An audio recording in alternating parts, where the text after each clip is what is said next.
மக்கள் சந்திப்பாங்க விஜயோட. இல்ல இந்த இடத்துல அரசியல் பேச வேண்டாம். இல்ல இந்த இடத்துல அரசியல் பேச வேண்டாம். நம்ம அடுத்த தடவை பேசலாம்.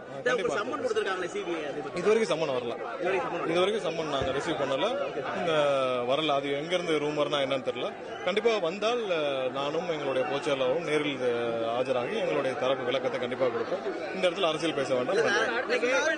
உங்க கூட்டணி பத்தி நீங்க வருவீங்களா? யாரோட பேச்சா இருக்கீங்க? ஆனா நீங்க எதுவுமே பேசாம அமைதியா இருக்கீங்க. அது எதனால சார்? நீங்க எல்லாம் தான் எங்களை பத்தி பேசிட்டே இருக்கீங்க. நாங்க மக்களை மட்டுமே நினைத்து வேலை பார்த்துட்டு இருக்கோம்.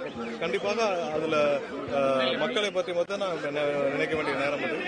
இதுல வேற எந்த அரசியலையும் இந்த இடத்துல இருந்து பேச விரும்பவில்லை. நம்ம பின்னால் ஒரு சந்திப்புல தலைவர் பாத்துருக்காருல்ல, அவங்களே யாருமே குறை சொல்லல.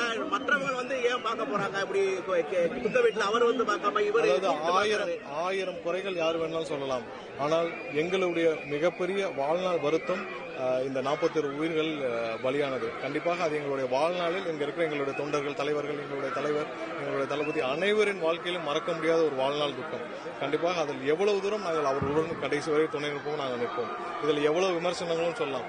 எல்லாவற்றையும் தாண்டி நாங்கள் 1.5 லட்சம் பேரை பலி கொடுத்து விட்டு திமுக டெல்லியில் உட்கார்ந்து எத்தனை அமைச்சர் பேரம் பேசிட்டு இருந்தாங்க.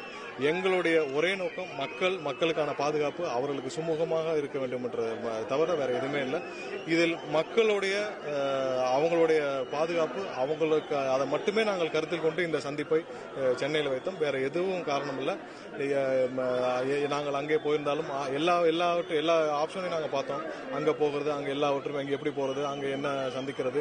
என்னால் 6 மாவட்டத்தில் இருக்கிறார்கள் மறைந்தவர்கள் குடும்பங்கள். எல்லாவற்றையும் ஆராய்ந்து மேலும் இந்த நிகழ்வை மக்களுடன் எங்களுடைய தலைவர் ஸ்பெண்ட் பண்ணணும். அது இல்லாமல் மக்களுக்கு எந்தவித தொந்தரவும் ஏற்படக்கூடாது. இதில் அங்கே உள்ள காவல்துறையிடம் நாங்கள் பல கட்டமாக எங்களுடைய தலைவர்களுடன் பேச்சுவார்த்தை நடத்துகிறோம். அதில் எந்த விதமாக எங்களுக்கு தேவையான ஒத்துழைப்பு எங்கெங்க கிடைக்குது, என்னென்ன இல்லைன்னு உங்களுக்கு எல்லாருக்கும் பல கட்டங்களில் சொல்லியிருக்கிறோம். இதற்கப்புறம் இதை சுமூகமாக அவர்களை சந்தித்து அவர்களுடன் துணை நாங்கள் கண்டிப்பாக இருப்போம்.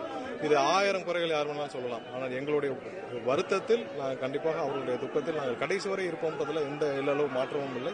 இதுல குறை சொல்றவங்க இருப்பாங்க, அதை பத்தி இல்ல. நான் கண்டிப்பாக இல்ல, அது பின்னாடி சொல்லுவோம். இன்னும் முடியல நிகழ்ச்சிகள்.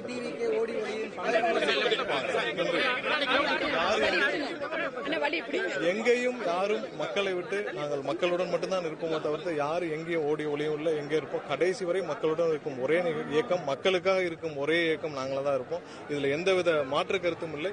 கண்டிப்பாக இதை நாங்கள் கண்டிப்பாக அந்த 41 குடும்பத்துடன் நாங்கள் ஸ்பெண்ட் பண்ண நினைச்சோம். கண்டிப்பா எங்களுடைய தலைவர் எதிர்பார்க்கிறாங்க. இன்னைக்கு கோர்ட்ல அதற்கான அனுமதியை தான் நாங்கள் கேட்டிருந்தோம்.